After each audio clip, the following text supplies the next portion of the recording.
айтады қазір нормально қыз жоқ дейді. Менің бұған бір как-то бір нем бар, қарсылығым бар. Біріншіден, егер де шын дұрыс адам тапқысы келген болатын болса, адам бірінші дұрыс ортаға кіру керек.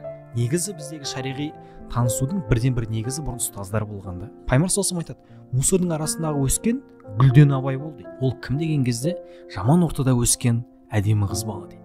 Жаман ба, ауыр ма? Осындай бір абай атамыз айтады ғой.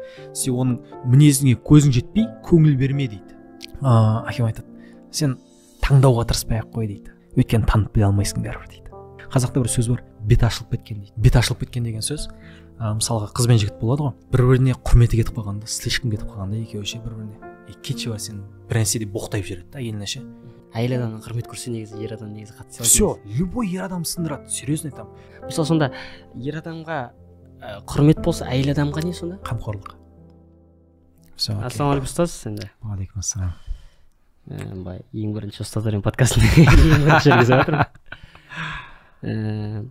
Ұстаз бүгінгі жалпы енді ең басты танысу болсын. Иә. Жалпы атқаратын қызметіңіз қандай сіздің? Есім Әбілқайыр Мадилұлы Жұматаев. Нұр-Мубарак университетінде оқытушымын. Исламтанушы, PhD докторант. Бұрын Нұр-Мубаракқа дейін ішкі саясатта, бір жағындай облыстық орталықтарда, жастар саясаты жанында бір шама уақыт жүрдік. Облыстық орталықтар басқардым. Негізгі бірінші мамандығым программист.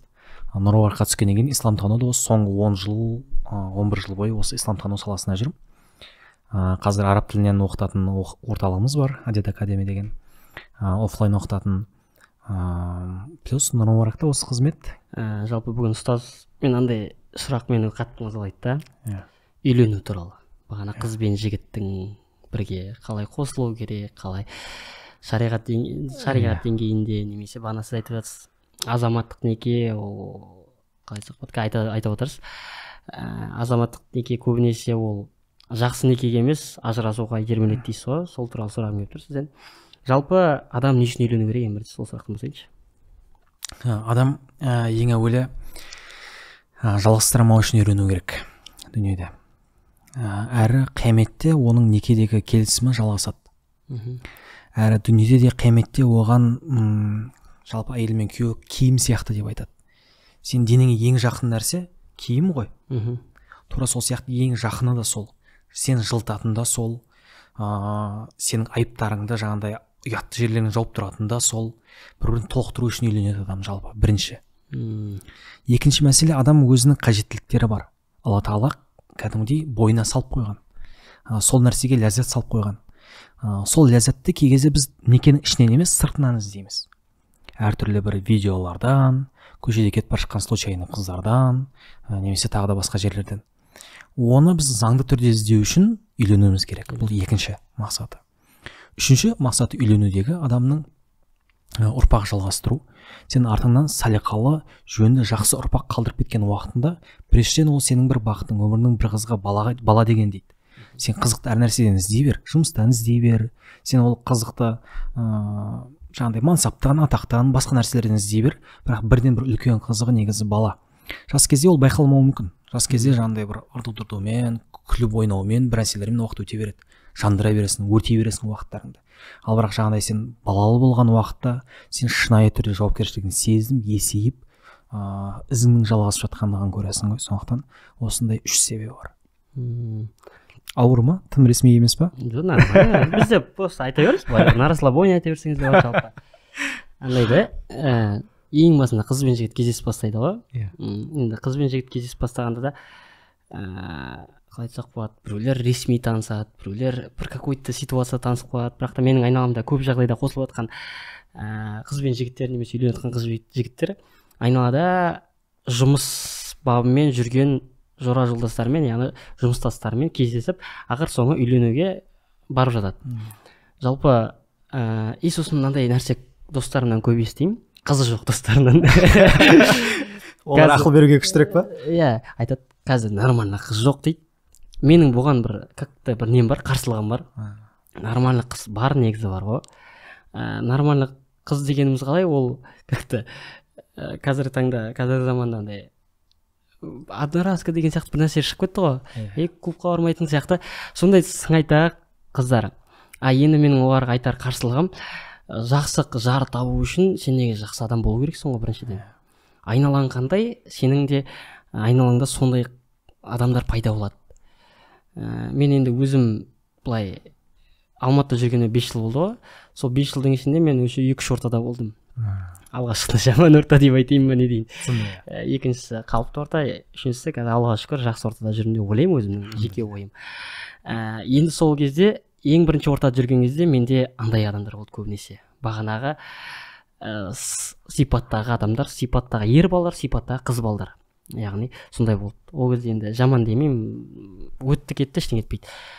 Сол кезде сондай болды. Менің көзіме андай адамдар көрінген жоқ. Сыпайы қыздар, күшті қыздар, вообще өмірімде кездескен жоқ. Как только нормально ортаға өтіп бастадым, содан кейін бастап менің айналамда уже үйде тұратын қыздар пайда бола бастады.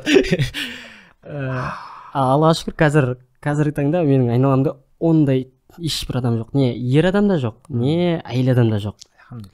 Сол сияқты енді сол жігіттерге, яғни ана үйленбей жүрген кейбір жігіттер болады ғой, қазір нормально қыз жоқ деп андай сылтау айтып жатады. Енді сондай жігіттерге менің жеке өзімнің субъективді жеке ойым, ортаңды түзесең негізі нормально қыздар толып жатыр деп айтқым келеді. Ендігі сізге сұрағым андай да, сол ортаны табу үшін, яғни сондай қыз табу үшін орта дедік қой. Енді соған лайық болу үшін не істеуіміз керек біз негізі? Маған да жазып жатады кей кезде, жаңағыдай мысалы ретінде Нұр-Мүбаракта жүрген болатын болсаң, біреулер менен сұрағысы келеді да, сіз Нұр-Мүбаракта оқисыз ғой, сабақ бересіз ғой, Нұр-Мүбаракта оқитын қандай бір жақсы қыздар бар ма? Мен айтамын, сен агентство емеспін ғой, сен ойынша қалайсың? Мен мысалы Нұр-Мүбаракта сабақ берген уақытта, так, сенің бойың қанша, жаңағыдай, сен атың кім? Давай мен сені жігітпен таныстырайын деп айтып жүремін ба? Сен қалай ойлайсың? Мен мұғаліммін ғой. Мұғалім болғаннан кейін мен мұғалім сияқты ресми сөйлесем, мен оларға еркелетіп, жаңағы тиісіп, әзілдесіп отырмаймын ғой. Мен кәдімгі ресми тұрғыдан сөйлесем, мен қазір мен күліп ойнап отырғанымды көрсем, мүмкін кейбір қыздар таңғалатын шығар деп ойлаймын. Өйткені мен мейлінше қыз балаларға сабақ берген уақытта ресмилікті ұстануға тырысамын. Енді бағанағыдай адамдарға мен не кеңес беремін? Мысалы маған жазады ғой, қыз балалар жазады, мысалға айтады, біз қалай даже подход жасауды да білмейміз, біздің ортамызда ұят дейді да, жаңағыдай барып танысу, тем более өзі хиджабта болған болатын, сол қалай танысады дейді да. Мен екі жақсы жолын білемін. Айтайын ба? Менде ана осы айттыңыз ғой, хиджабтағы қыздар деп. Менде до этого хиджабтағы қыздармен танысу маған блок болады андай.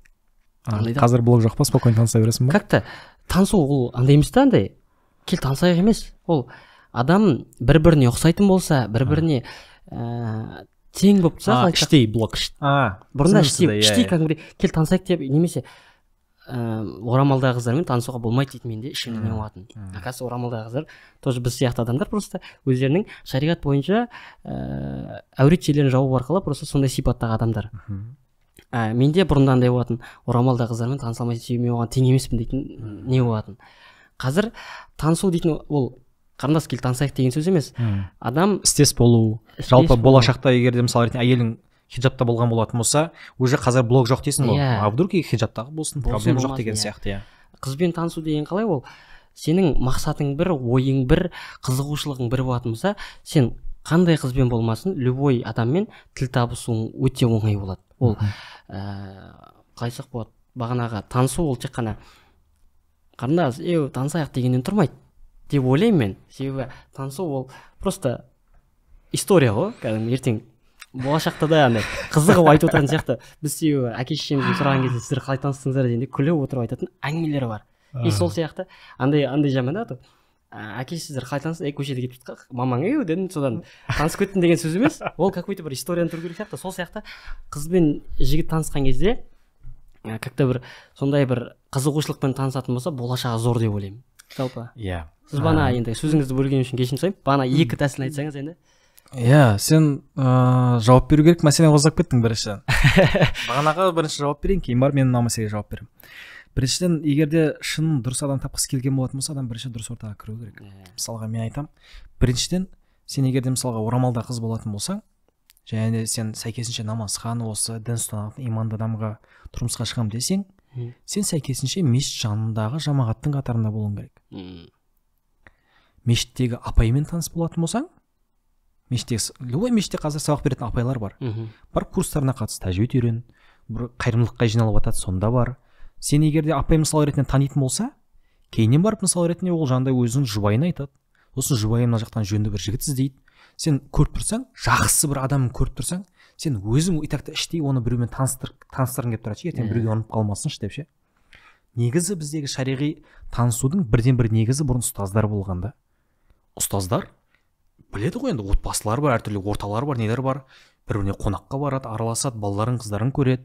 Сол уақытта мысалы үлкен ұстаздар басқа бір кісілердің үйіне барған уақытта ішінегі әулетін көреді да, мынау тәрбиелі әулет, оқыған әулет, немесе осындай жақсы тәрбие бере алады деген адамдар, осында мына қыз бар, мына жақта жігіт бар, барып әкесімен сөйлесе алады ол. Екі жақты кәдімгідей ресми тұрғыдан кәдімгі шариғатқа сәйкес кездестіре алады да, оларда ондай құқық бар да. Ал сен егер де көшеде барып таныссаң, сен кіммен барып танысасың? Білмейсің. Пайғамбар саллаллаху алейхи айтады, мусордың арасындағы өскен гүлден абай бол дейді. Ол кім деген кезде жаман ортада өскен әдемі қыз бала дейді. Жаман ортада. Жаман ба, ауыр ма?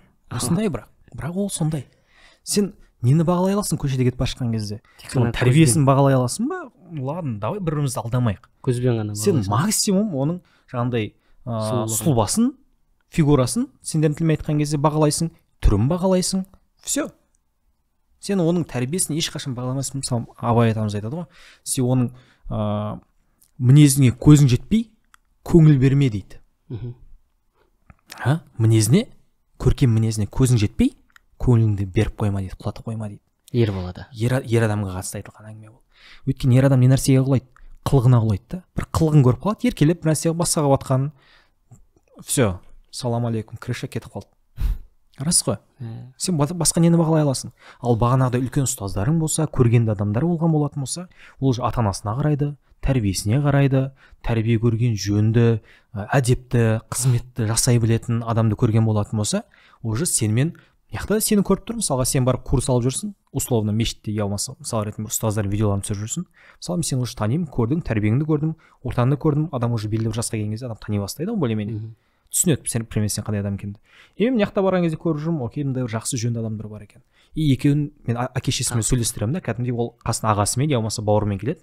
Бауыры немесе ағасы ана шетте отырады, әкесі немесе мамасы ана шетте отыра береді. И сендер екеуің отырып алып сөйлесесіңдер. Жалғыз ба? Жоқ, жалғыз емес. Зина жасап қоюы мүмкін ба? Жоқ, әлбетте. Артық нәрсе жасап харқылдап күркілдеп отырмайтыны түсінікті. Өйткені мамасы ана жерде отыр. Сен уже ол жерде по факту по делу сөйлесе аласың, келіп кездесіп бір-біріңді бағалай аласыңдар, жөнді жол ашылады да, көрдің ба? Сен бұл бірақ бас неден басталды? Бағана мешіт жағындағы жамағат болғаннан басталды да. Сол кезде уже ұстаздарың да саған екі жақты көріп тұрғанда, ұстаздар деген кезде андай емес қой, бір жеңге сияқты бүйтіп. Әркімді бір-біріне қоса беретін адамдар емес оларда. Оларда шынымен де лайықты адамдар көріп тұрған уақытта, мына екеуін лучше бір-біріне емес таныстырақ сөйлестіріп көрейік деген сияқты өзіне айтады, әке-шешесіне айтады, кәдімгі ресми тұрғанда бір-бірімен сөйлестіруге мүмкіндік пайда болады да. Сен андай көшеден тиісіп танысқан қызды ешқандай жерін танымайсың ғой. Екінші мен айтатын жолым, егер де сен мешіттерде тіпті бара алмайтын болсаң, сен тым болған кезде қайырымдылық қорлардың жұмыстарына аралас деп айтамын да. Волонтер бол. Хотя бы. Өйткені ол жақта енді мен кейбір кезде көремін, жаңағыдай біз қайырымдылықпен айналысып жүрміз ғой деп қыздар мен жігіттер араласып, қарқылдап, күлкіде бір-біріне еркелеп бір нәрсе қылып жүреді. Істеп жүрсің. Сен наоборот ол жерде өз-өзіңді дұрыс ұста, достойно ұста. Қыздармен жігіт болып деп араласып кетпеңдер. Істеріңді бөлсеңдерші болады орталарды бөлуге. И ол шақта сен уже примерно плюс-минус біреуді көресің. Сосын бар уже сен екі ортада ұстаздар арқылы, басқалар арқылы сен танысудың басқа жолдарын ашасың да. Сен айтып жатқан сөзінің ақиқаты бар. Адам дұрыс адаммен танысам десе, дұрыс ортаға кіру керек негізі. Сол ортаның бір белді мүшесі болу керек. Сол кезде саған да жаңағыдай дұрыс адамдар жолға бастайды. Бұл бірінші мәселе. Бағанағы сұраққа қатысты. Екінші жаңағы кейінгі сен айтып жатқан мәселеге байланысты. Ол просто хиджаб киген, бірақ олар да тура біз сияқты адам деген сында. Негізі хиджаб жай ғана орамал емес. Ол адамның әурет жерін жабатын. Жоқ, ол тек қана әурет жерін жабатын киім ғана емес. Жоқ, мәселе ол емес. Хиджаб ең әуел тәрбие. Мысалы бір кісілер болады. Хиджаб киген, бірақ не бір түрлі лайықты емес бір істер істеп жүреді. Мысалға, ол адамды хиджабта деп айтуға бола ма? Болады. Бірақ оны хиджабта деп айтуға бола ма? Болмайды да. Сынды ғой мен ниетім келіп тұрғанда. Осы туралы маған бір енді таныс сестрам деймін ба, әйел адам айтты, кім екен айтпай ақ қояйын. Хиджабтағылардың барлығы жақсы адам емес, не дейді, хиджабта жүрген адамның ішінде бір сыр жатады дейді. Не всегда. Мына мәселені түсінуіміз керек. Хиджаб решающий бір адамның тозаққа немесе жәннатқа баратындығын бітті шешіліп қойды деген ұғым болмау керек. Ол әлде де болсын адам, ішкі руханияты бар, жан дүниесі, тәрбиесі бар. Мен сізге айтайын, хиджаб кию оңай емес. Серьезно, оңай емес. Мен анау Меккеде болған кезде ұзын не сатып алдым да, арабтардікіндей. Ол жақта күн ыстық, оны емін-еркін киіп жүре бересің, ол жақта спокойно жүре бересің онымен.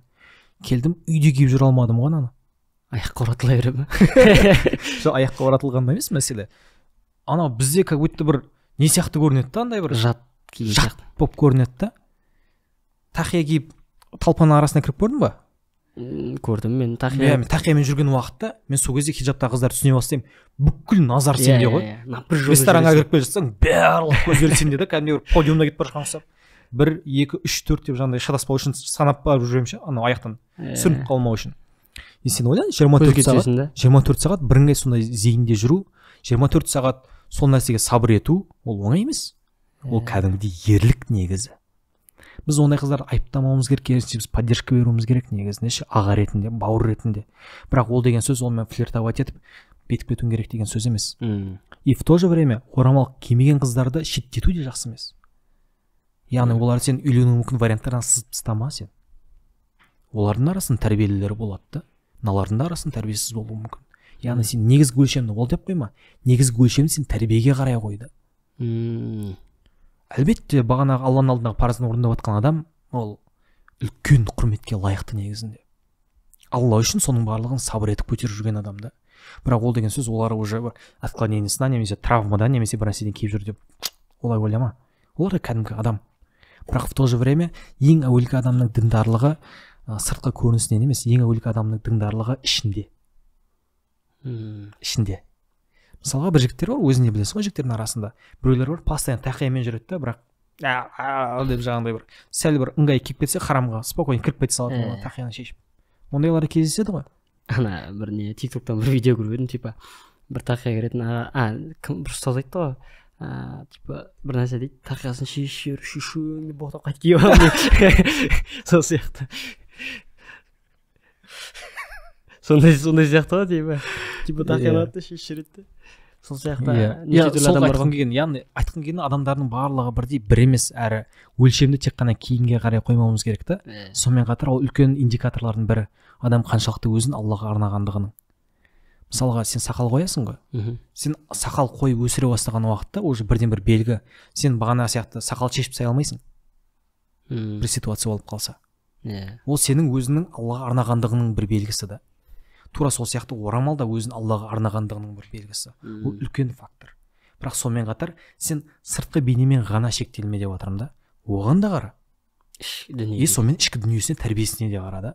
Сол кезде сен уже адамды табуды, тануды үйренесің. Бірақ мен әкемнің бір қызық сөзі бар. Әкем былай дейді: сен тануға тырыспай-ақ қой дейді. Өше берсін, ладно. Біз кете берейікші. Өше берсін. Әкем айтады: сен таңдауға тырыспай-ақ қой дейді. Өйткені танып біле алмайсың бәрібір дейді. Таңдауға тырыспа, танып біле алмайсың. Иә, танып біле алмайсың. То есть сен бір-екі қарайсың, түрі сенің көңілінен шығу керек, сен қарауың керек, шариғат бойынша. Сен қарауың керек міндетті түрде, оған қарамай үйлене салуға болмайды. Сөйлесуге бола ма? Сөйлесуге болады. Көпшілік жерде кәдімгідей бағанағыдай жөнді жақсы хитба жасап сөйлесуге болады. Ал бірақ сен танып біттім, енді өмір бойы осындай болады деп ойлап қалмауың керек та. Ертең өзгеруі мүмкін ол. Сен мысалға менде бір сондай бір жағдай болды, мен айтамын, пәленше деген кісі мінезі қатты көркем керемет екен деп жатырмын да, сөйтсем айтады да, сен әзірге олай деп айтуға асықпа деп жатыр да бір кісі. Яғни сен 100% үйленген соң мынадай болады деп ойлама да. Сен қолыңнан келетін нәрселер не? Тәрбиесіне қарайсың, қаншалық тәрбие көргендігіне. Иә. Сосын барып сырттай жаңағыдай сен көңіліңнен шығып тұрғандығына қарайсың. Жаңағыдай сен ата-анаң уже басқа кісілер ол жайында ақпараттарды іздейді, жаңағыдай қай жерден шықты, кім не, бэкграундын қарайды міндетті түрде. Сосын барып болды. Әрі қарай тек қана тәуекел. Ұстаз, иә, танысу барысы, танысу процесі, яғни үйленгенде қалай болады деген еттік та. Енді мынандай нәрселер болады көбінесе. енді қыз жігіт болып жүрген кезде айтады ғой, ең бірінші Аллаңды таны, Аллаңды өте қатты жақсы көр дейді ғой. Бірақ та кей жағдайда Алладан кімді артық жақсы көресің, сол адамды айырам дейді ғой. Кей жағдайда жігіттер немесе қыз балалар махаббатқа ерік беріп, өзінің екінші жартысын дейін ба, әлде немесе кімді, бағанағы екінші жартысын қатты жақсы көреді де, и сол кезде андай бір белгі болатын сияқты Алладан. Екеуінің арасын бір араздастыра ма, немесе алыстата бастай ма, қалай айтсақ болады, екеуін ажыратып жібереді. Бұл сынақ па, әлде ол екеуінің арасында келіспеушілік па шынымен де? Алладан көруге бола ма деген сияқты. Жоқ, ол жердегі мәселе мындай. Адам өз қарым-қатынастар, любой қарым-қатынастар, ол мейлі қыз бен жігіт болсын, жігіт пен жігіт болсын, белгілі бір кезеңдерден өтеді. Мысалға сен байқайсың ғой, жақын жолдастарың болады ғой, мысалы бізде қазақта да көруге болады, бір-бірін боқтап, аузына келгенін айтып басқа қылып жүре береді. Оның роднуларын айтады. Сен пәленшесің, сен түгеншесің, ақаға екеуі отыра береді. Соны бөтен адам айтсыншы, төбелесіп кетеді да анаумен.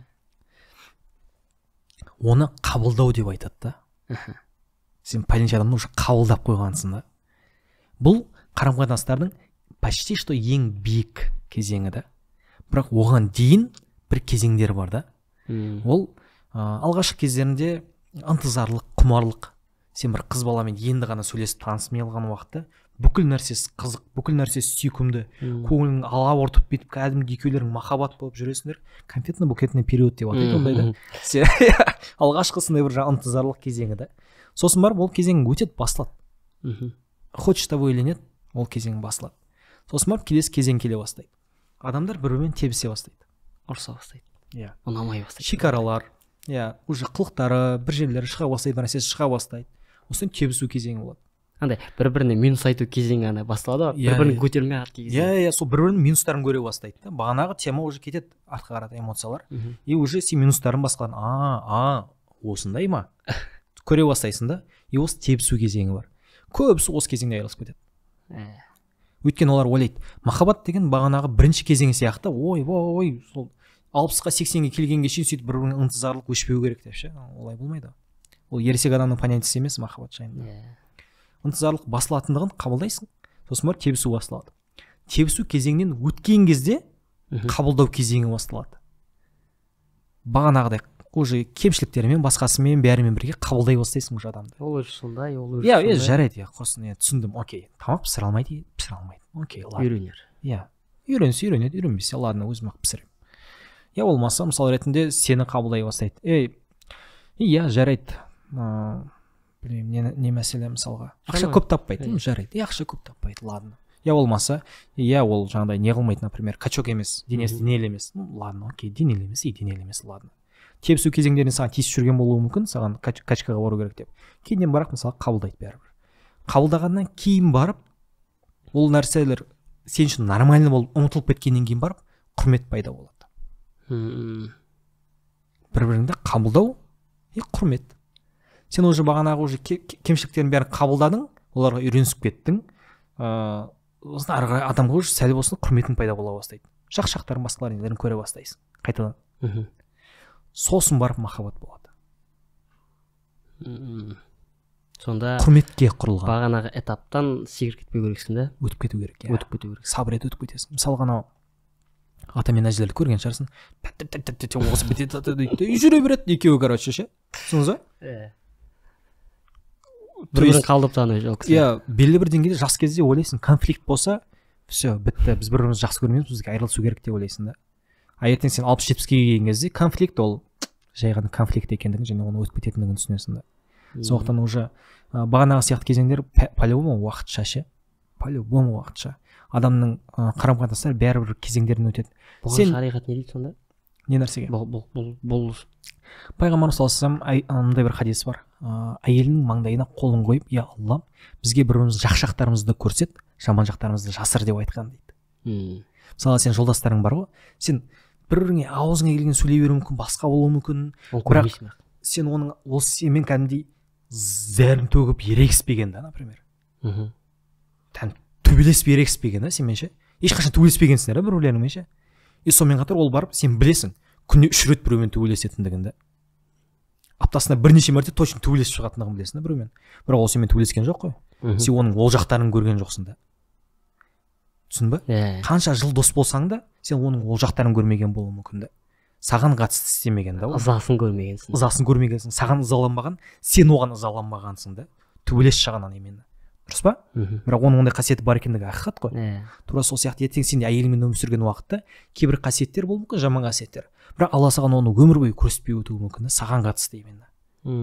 Біреуге қатысты ол істей беруі мүмкін, бірақ саған қатысты көрсетпеген болуы мүмкін ше. Мысалы, ер мен әйел жұмыс істейді екі жақта. Екеуі де бастық деп айтайық. Екеуі келгенде ер мен әйел бір-бірімен махаббат, ал жұмыстан барған кезде екеуі де руководитель, бірақ сырттай қарасаң екеуі де бір ырылдап тұрған не сияқты андай бір жек қойып жатады нелерін, сотрудниктарын. Мысалы сол сияқты ғой типа. Саған көрсетпейді бірақ әйел ол адам. Или ер адам да сізге ол жаңға да көрсетпейді. Ызасын несін. Сондықтан егер сен өзіңе келетін болсаң, сен максимально жаман жақтарыңды оған көрсетпеуге тырысасың, оған істемеуге тырысасың, және де ол жаман жақтарын саған көрсетпеуге тырысады. Осы нәрсеге бастан келісесіңдер, соны сақтауға тырысасыңдар. Қазақта бір сөз бар, бет ашылып кеткен дейді. Бет ашылып кеткен. Жұмбақ. Бет ашылып кеткен деген сөз, мысалға қыз бен жігіт болады ғой. Бір-біріне құрметі кетіп қалғанда, слишком кетіп қалғанда екеуі ше бір-біріне. Уже бет ашылып кеткен деген сөз бір-біріне құрметтемей кеткен да. Кетші бар, сен бір нәрседе боқтайып жібереді да әйеліне ше. Анау әйелдік жағы күйеуіне бір нәрсе, сен ақ осы қоймайды екенсің деп. Шекара кетіп қалғанда араларында вообще ше. Слишком кетіп қалғанда, бір-біріне тым қатты артық кетіп қалғанда. Сонымен қатар кейбір паралар бар, өмір бойында қанша ұрысса да, конфликт болса да, бір нәрсе болса да, бір-бірін боқтамаған, беті ашып жыртысып не қылмағанда, артық сөз айтпағанда бір-біріне. Кейбіреулер ойлайды, неке махаббатқа құрылады деп ше, неке құрметке құрылады негізі. Құрметіңді неғұрлым ұзағырақ сақтап өте алсаң, соғұрлым сен семьяңды сақтай алдың да. Стрессовый ситуацияда сен құрметтің шекараларын жыртып жібердің ба, сен шандай пәленшесің, сен жеңіл жүрісті әйелісің деп айтып жібердің ба, болды, сен одан кейін барып қанша жерін татулассаң да, сен келесі стресста соны айтып жібересің да. Бет жыртысып кетпеу керек та, бет ашылып кетпеу керек та бір-біріне. Мынау былай айтайық, ер адам үшін махаббат ол құрмет. Түсін ба? Да. То есть сен үйге келген уақытта сені құрметтесе, мысалға, келіншек кухняда тамақ істеп жүр, например, я болмаса өзінің бір сериалын көріп отыр, бір нәрсе қылып отыр, и шығып сені қарсы алса, ол құрмет белгісі ғой. Бірақ сен оны махаббат деп қабылдайсың да. Мысалға сен жұмысқа кетіп бара жатқан кезде, сен шығып жаңағыдай пальтоңды тазалап не қылып, костюміңді нормально тағып шығарып салды ма, ол құрмет қой. Бірақ сен оны махаббат деп қабылдайсың да. Сен отырған кезде саған тамақ берсе, саған құрмет. Бірақ сен оны махаббат деп қабылдайсың. И еркектің махаббат тілі құрмет ше негізі. Әйел құрмет көрсе негізі ер адам негізі қатты. Все, любой ер адам сындырады, серьезно айтамын. Әйел ойлайды кей кезде ше, кейбір қыз балдар ойлайды ки, мен бір байқағаным, мен оны сүйіп тұруым керек деп ше. Мәселе сүюде емес, оған элементарно просто құрметін дұрыс істеп отыршы, любой еркекті сындырасың. Андай оппозициялымыз бар ғой, бір-бірінен ұрысып шығады, бірақ та келесі күні ашуланып болып күйіндірсе де шығарып жүреді, ашуланып не істесе де бар кетпірді шығарып жүреді ғой, но бірақ та құрмет көрсетіп тұр. Мінезі, эмоциясы ашуланып тұр, ренжіп тұр, но бірақ та галстугын тауады, аяқ киім тамағын береді главное, еще тамағын береді, алдына өйтіп қояды, теріс қарап не отырады ғой. Сондай андай қалыпты жеңгелеріміз бар ғой. Сол ғой. Бірақ та проблема шығарып жібереді. Құрметін білдіреді, бірақ та ренішін айтып тұр тоже. Мәселе сол ғой. Сен қандай ситуацияға түссең де, главное осы құрметіңді жыртып тастамасаң екі ортадағы, осы шекарадан асып кетпесеңдер, в принципе ұзаққа барасыңдар иншалла. Мысалы сонда ер адамға құрмет болса, әйел адамға не сонда? Қамқорлық. Қыз балаға сен оның бүкіл шешімдерін өз мойныңа алсаң, мысалға менің кейбір қарындастарым бар, олар біледі. Қандай проблемаға түссе де, маған хабарласса, болды, одан кейін ол менің проблемам. Маған звондаған кезден бастап, ол проблема, ол менің проблемам. Ол проблемасын любой уақыт маған артып тастай алады. Сондықтан ол маған құрметі де сондықтан да. Сізге айталғаны. Жоқ, ол біледі, любой қандай қиындыққа түссе де, оның проблемаларын мен өз мойныма аламын да. Шариғатта да сол, байқайсың ба? Мысалға, жұмыс жасау тек қана еркектің міндеті ғой. Асырау полный. Тамақ табу, мысалға қыз бала уайымдамайды, қайқа барып жұмыс іздеймін, ол үшін мен қандай мамандықты меңгеруім керек, рынок труда қалай болып жатыр, мен басшының настроениесі қандай болады, ертең кризис болып кетсе не болады, анау ешқайсысын уайымдамайды. Оның уайымы тек қана осы. отбасы. иә, кухням нормально, кстати, әйелі. кухня маңызды. Мысалға сен кухнясын нормально жақсылап істеп берсең, үйге бір жыл тамақты жинап тастасаң, холодильник толтырып, мысал ретінде элементарно ол өз-өзін безопасын сезіне алса, сен қамқорлық білдіре алғаныңның белгісі да. Ол өз-өзін безопасын сезіне алмады ма, сен деп еркелете бер, бірақ сен уже еркек емессің одан кейін. Безопасын сезіндіре алсаң, сосын барып сен, пожалуйста, сен одан құрмет күтуіңе болады. Өйткені ол сенің себебімен өзінің безопасын сезініп отыр да. Түсін ба? Сонда ана қыз жігіт болып жүреді ғой басында. Енді сол кезден басталады дәм тұзы. Иә. Қыз бен жігіттің. Сол кезде қыз жігітке құрмет көрсете алса, жігіт қызға қамқорлық көрсете алса, ол уже жақсы нышанның бірі да. Иә. Енді мынандай сұрақ сізге. Екеуі қосылып бастаған кезде жігіттің оның қаржылай немесе материальный жағдайын жауап беруге міндетті ме, әлде жігіттің өз қалауы ма? Қыздың материальный жағдайына ма? Иә. Бағана да осы жайында рилс айтып кеттім ғой, есіңде? Ама подкастта қосылсын деген ғой. Мен мындайға сенбеймін ше. Үйленгеннен кейін барып жасаймын деген әңгімеге сенбеймін. Серьезно. Қазір істей алмаса да. Сен мынаны біл. Қазір қыз баланың шығындарын көтере алмаған адам үйленгеннен кейін барып те көтере алмайды. Сен қазір қыз баламен бірігіп төлеп жүрсең ресторанды, серьезно, сен ертең квартира төлеуің керек, баланың жаңағыдай памперстері бар, бірдемесе анаусы мынаусы. Сен реально аяқ астынан сен байып кетесің ба үйленген кезде? Байып кетпейсің ғой.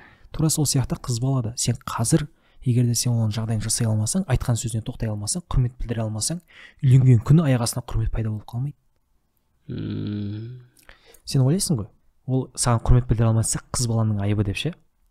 Әлбетте оның тәрбиесі де рөл ойнайды, бірақ сен өзіңді мойындата алмағанның бірден бір белгісі да. Сен шекараларын дұрыс қойған жоқсың, скорее всего. Сары шекаралар бар, қызыл шекаралар бар ғой, мысалға.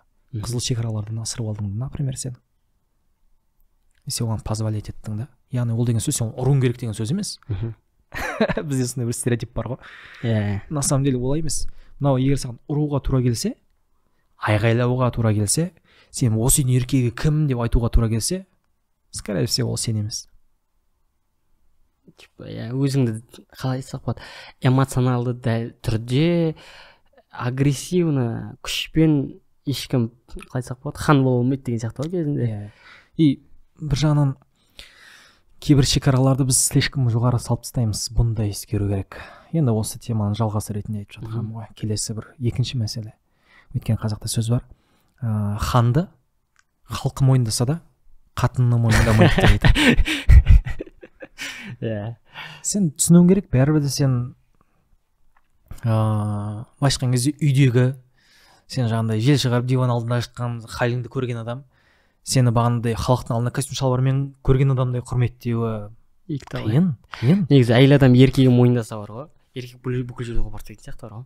Иә, ондай да бар. Енді соған просто ондай кезде уже ол құрмет вопреки құрмет та, ешнәрсеге қарамастан құрмет. И бір жағынан біз енді қазір ондай көп ұстанбаймыз. Біз қазір үйленсек шайып кетеміз ғой негізінде ше.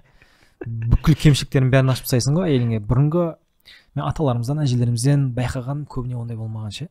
Ер адам жұмбақ болмасын да. Жұмбақ емес мәселе. Біз қазір біз үшін әйел адам номер один да. Қалай сонда? Қызық бір әңгіме айтайын. Бауыржан Алиұлы ұстазбен бір рет машинаға жатырмыз. Осы үйленудің темасына байланысты біраз жыл болды оған. Әртүрлі нәрселерді мен айтып жатырмын, мен осындай бір семинар тренингке қатыстым, осындай нәрсе үйрендім ұстаз, осындай деп әңгіме айтып келе жатырмын. Сосын барып, ондай нәрселер қарасай сен мындай бір мәселе бар деді да, осы темадан тема шығып кетті. Соған айтады, Әбілқайыр, сенің әйелің ағаң болып кетпеу керек дейді. Ой, аға деген сонда. Мысалға ағаң бар ма сенің? Мен туған ағам жоқ, двоюродной ағаларым бар. Енді әр әулет әртүрлі, біреулерді енді алыс ағалармен жақын араласады, біреулер жақын ағалармен қатты араласпайды. Бірақ сен негізі ағаң бар болса, сен ол саған поддержка бере алады да, опора бола алады. Сенің әлсіз моменттеріңді көре алады. Сен көз жасың шығып жатқан болатын болса, сен ағаң қасыңда болады да, иығыңнан қысып қоя алады. Ағада ол. Кейбіреулер әйелін аға қылып алады дейді. типа поддержкасын ағалық.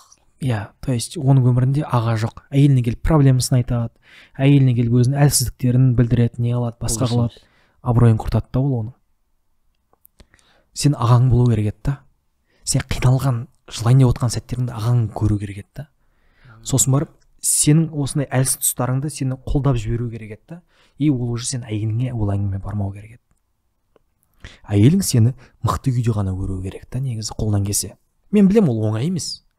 Ол реально оңай емес. Бірақ лажы барынша ағаң бар болса, әйеліңе ондай нәрселерді көрсетпеуге мүмкіндік көбірек та. Сондықтан лажы барынша негізінде біз ана қазір әулет деген ұғым жоқ, байқайсың ба? Иә.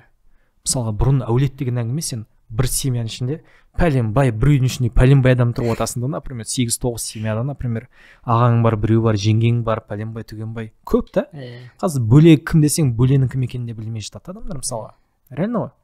И сондықтан қазір бізге айтып түсіндіру қиын. Бірақ негізі әулеттің үлкен рөлі бар, и әулеттегі ағаларыңның өзінің рөлдері бар, әйелдің рөлі бар, күйеуінің рөлі бар. И сен әйеліңе мейлінше өзіңнің әлсіз жақтарыңды азырақ көрсетсең, соғұрлым сен абыройын сақтайсың да. Жалпы негізі әйелің білуіне бола ма, және де ол саған поддержка бола ала ма, кейбір жизненный ситуациялар бар, шынымен ағаңда болмай қалатын, басқа адамда болмай қалатын ситуациялар бар, енді амал жоқ. Амал жоқ, ол кезде сен әйелің көреді да. Бірақ қолдан келгенше осындай бір әлсіз айыпты жақтарын әйеліңе көрсетпеуге тырыссаң, абыройың жоғарырақ болады. Иә, Алламен байланыс деген қалай? Мысалға, енді сен олай түсініп қалма, ол бір айып немесе күнә деп түсініп қалма, әйелің бір айыптарыңды немесе әлсіз қорқып жатқан моменттерді көріп қалса, ол норма. Пайғамбар саллаллаху алейхи вассалам ең бірінші мысал ретінде үйіне келген уақытта мені ораңдаршы деген, не үшін орайды білесің ба? Адамды анау мысалы пожардан бір нәрседен шыққан адамдарды одеялға орап тастайды ғой. Не үшін одеялға орайды? Ол тек қана тоңу мәселесі емес. Адам өзін оранған кезде безопасын сезінеді екен да. Психологический нету уже. Иә, енді сен прикинь, аят түсіп отыр саған. Сол кезде ең бірінші қасында болған Хадиджа. Мен өзіме сенімсіз болып тұрмын деген кезде қасында болған Хадиджа. Оның барлығы иә. Оның барлығын жоққа шығармаймын. Бірақ Хадиджа сияқты әйелдер де көп емес екенін білші. Кейбір адамдар тупо саған құрметін жоғалтып алуы мүмкін. Сондықтан мейлінше ондай айыпты, әлсіз тұстарыңды ағаларыңа қалдырған жақсы. Ағаның рөлі ол сені әлсіз моментте поддержка жасау. И екінші мәселе, мен не айтып жатырмын жаңа теманы? Так, аға, құрмет жалпы әйел адамның несі ғой? Үйге ораны құрметің жойма деп. Иә, ұмытып қалдым, жарайды, басқа темаға көшейік. Ана қызық, басымды қалыппын ғой. Иә, темадан темаға кіріп отыр ғой. Енді жарайды, қызық темаларға айта берейік. Давай, келесі сұрағыңа.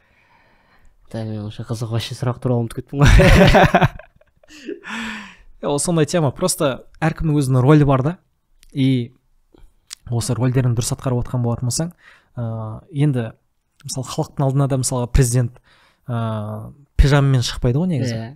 Сол үшін келесіде президент кіріп келсе, сен уже атып тұрасың да. Тура сол сияқты негізі құрметіңді сақтай алған жақсы. Менше анау бір не бар ғой, Крестный отец деген бір кино бар ғой. Үйінде костюм шалбармен жүреді ғой. Бұрынғы кісілерде мен бір екі сондай нәрселерді көргенше, үйінде сондаймен жүретінші.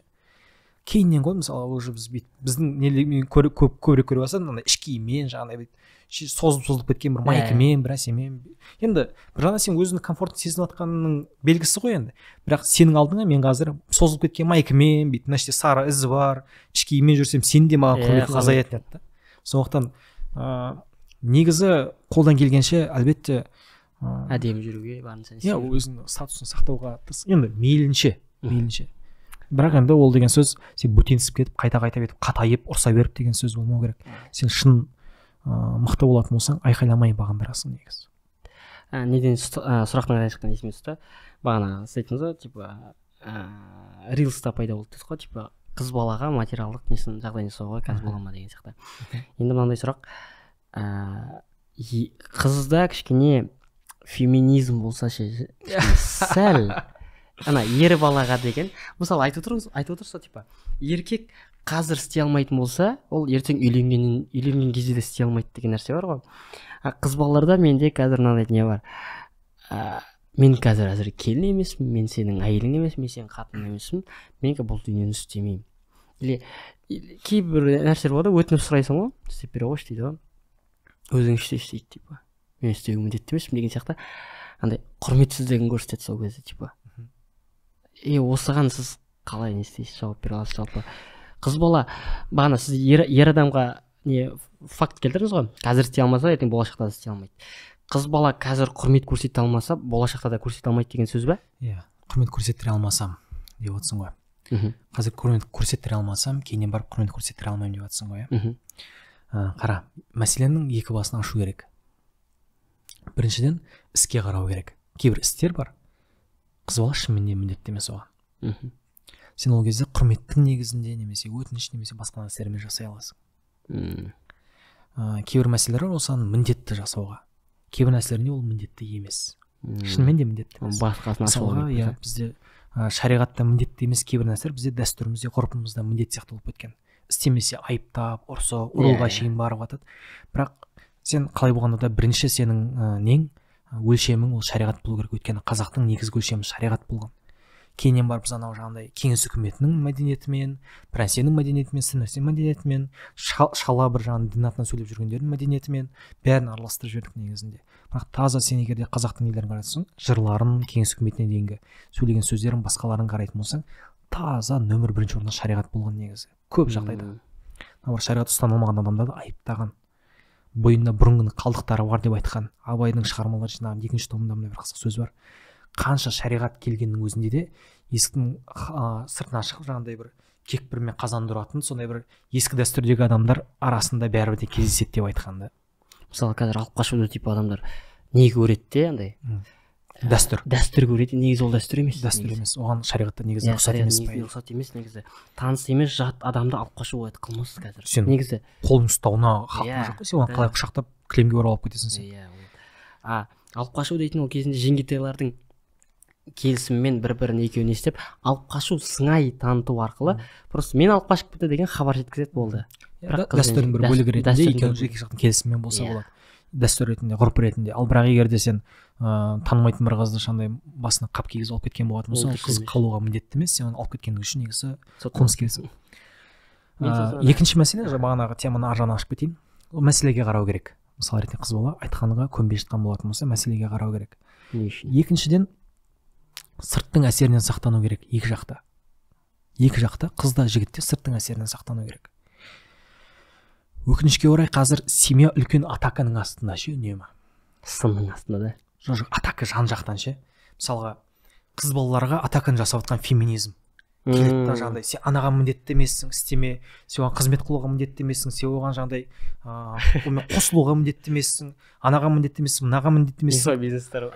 Инфобизнесмен әйел адамдар көбінесе типа еркегің әскейін жума, сен өзің самооценкаңды құртып аласың деген нәрселер пайда болып жатады. Типа. Сол атакалар да. Иә, осы атакалар. Феминизмнің атакасына қыз ұшырап жатады. Я болмаса подружкаларының әсеріне ұшырап жатады. Осындай атака да постоянно ше. Ер балаға мына жақтан атака, жолдастары тиісіп жатады, сен подкаблучниксің, кейін мамасы кірісіп жатады семьяның ортасына, сен неге мен баламды бір демесе. Мына екеуі, бейшаралар, екеуі просто бірге өмір сүре алмайды да, жан жақтан атака постоянно бір-біріне қарсы қоюшы. Сен өз проблеманы шешкен жоқсың, бірақ бір айдаладағы қыз бен жігіттің екеуінің проблемасын шешуге тырысып жүрсің, екі ортаға кіріп кетіп ақыл айтып ше. Жақсы емес. Сен отбасын құрдың ба, қызсың ба, жігітсің ба, маңызды емес. Сен сырттың әсеріне ұшырамасайшы. Сенің отбасың, сенің ұяң ғой. Құтқар оның сырттың осындай қыздыра беретін құлақты адамдардан мейлінше алыстау болған жақсы. Ал сырттағы бір неге, мысалы еркек немесе әйелі біреу ұшырап болса, екінші жарты содан қорғауға негізі істеу керек қой да, әрекет жасау керек қой. Әлбетте, мынау біз енді дінмен жұмыс жасаймыз ғой. Аяқ астынан ештеңе болмайды. Бір какой-то біреудің несінен болады негізі бар ғой. 100%. Аяқ астынан өзімен бір нәрсе пайда болмайды негізі. Мысалы ажырасамыз немесе айырылсамыз деген сөздердің барлығы сырттағы бір адамның немесе сырттағы бір сындардың кесірінен болатын пайда болады. Сыртта адам болады немесе өзі іштей ақырындап пісіп жүрген болуы мүмкін да. Ақырындап сол ойда жүр, ақырындап сол нәрсені бойына сіңіріп жатыр, бүгін тарс атылады да піскен кезде. Сондықтан жалпы өзі феминизм қызық бір идеология. Оның келесі бір неде айта жетеміз. Иә, мен айтқым келіп жатқаны, сен мынаны біл да, ол бүгін пайда болған нәрсе емес. Ол бұрыннан бар дейді. Бұрыннан бар. И уже батыста да кейбір адамдар уже одан шаршаған. Сен қазір как будто бір современный идеология болып көрінгендігіне алданба. ол сен үйде күйеуің ұрмау керек деген сияқты сенің қалыңды уайымдағандығына алданба. Қанша осы кезге шейін марштар басқалар өтті ғой, барсаң ЛГБТ-ның флагтары жүреді, транс адамдардың бір нәрселері жүреді, абортқа шақырулар жүреді. Интернетке кірсең, өкінішке орай саған ондай видеолар скорее всего шықпайтын шығар, бірақ мен ағылшын тілді алаңдап отқан уақытта көп шығады. Мынау феминизм бірәсе, ол нәрсені woke movement деп атайды, ояну жаңағыдай движениесі қозғалысы деп атайды да оны. Жаңағыдай әйелдерге құқықтарын үйретеміз, бір нәрсе қыламыз деген сияқты ұрандар ше. Сол ұранға 10 жылымды арнадым, өкінем. Сол идеологияға еріп кетіп аборт жасаттым. Ең қатты өкінетін істерімнің бірі. Мен солай деп не қылдым, соған өкінем. Былай істеп семьямды бұзып алдым, былай істеп бетіп өкім қалдым деген видеолар жетеді. Феминизм осындай бір сен жанашыр, сондай бір идеология сияқты идеологиямен кіргенмен ертең сен семьяңды бұзады. Балаң абортты алуға рұқсат деген идеологиямен бетіп кіргенмен татауа кей кез кәдімгідей бетіп ынталандырып жатқанын байқаймын ше соған. Ол сырттай сондай көрінгенмен ар жағында ақында бетіп келіп ЛГБТ-ны тығады, алып келіп мынаны тығады, транс бір нәрсені тығады, түген тығады. Мен оған еріп жүрген адамдарға оған ермеуге кеңес беретін шын айтса. Өйткені мен білем ол теманы қалай аяқталатындығын. Батысқа қара, реально қара. Сен анау не жағыңа қарама. Кей кезде сен құқың керіп жатқаныңа сен жанашырың сияқты ойлап қаласың да.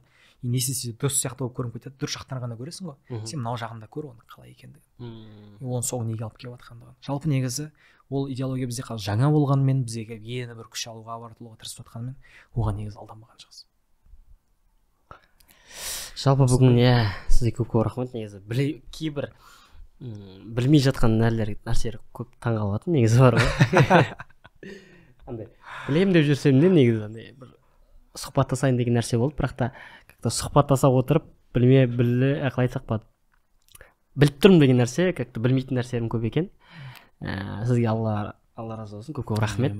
Жалпы енді бүгін қорытындылай келетін болсақ, жалпы шариғат бойынша қосылу туралы, жалпы шариғат не дейді, ең басты тату болу үшін құрметпен, ер адамға құрмет керек, әйел адамға қамқорлық керек. Сонымен қатар кім кімге міндетті, кім не міндетті емес деген нәрсені ашып айттық. Жалпы ер адам қазір істей алмайтын болса, ол болашақта істей алмайды дейтін, ол шарт та кәдімгідей. Шарт деп айта алмаймын. Адам өзгереді, бірақ енді асылы сақталады көп жағдайда. Барынша шариғат сақтағанымыз абзал. Сосын енді бір нәрсені ұмытып кеткен сияқтымыз. Үйлену оказывается парыз емес, оказывается сүннет екен да, негізі да. Қара. Мен бағана сұрадым негізі. Үйлену сүннет негізі, парыз емес. Бірақ қай кезде парыз болады? Сен зинадан қашу үшін, зина жасамау үшін парыз болады екен. Мысалы, 20-21 нәрседе, 22-ден асқан жас балаларға уже парыз екен. Ал оған дейін сүннет екен. Себебі сол кезде қайтсам болады, зина жасап қоятын вероятность көп болады екен. Өте көп. Қазір біздің орталарда өкінішке орай ол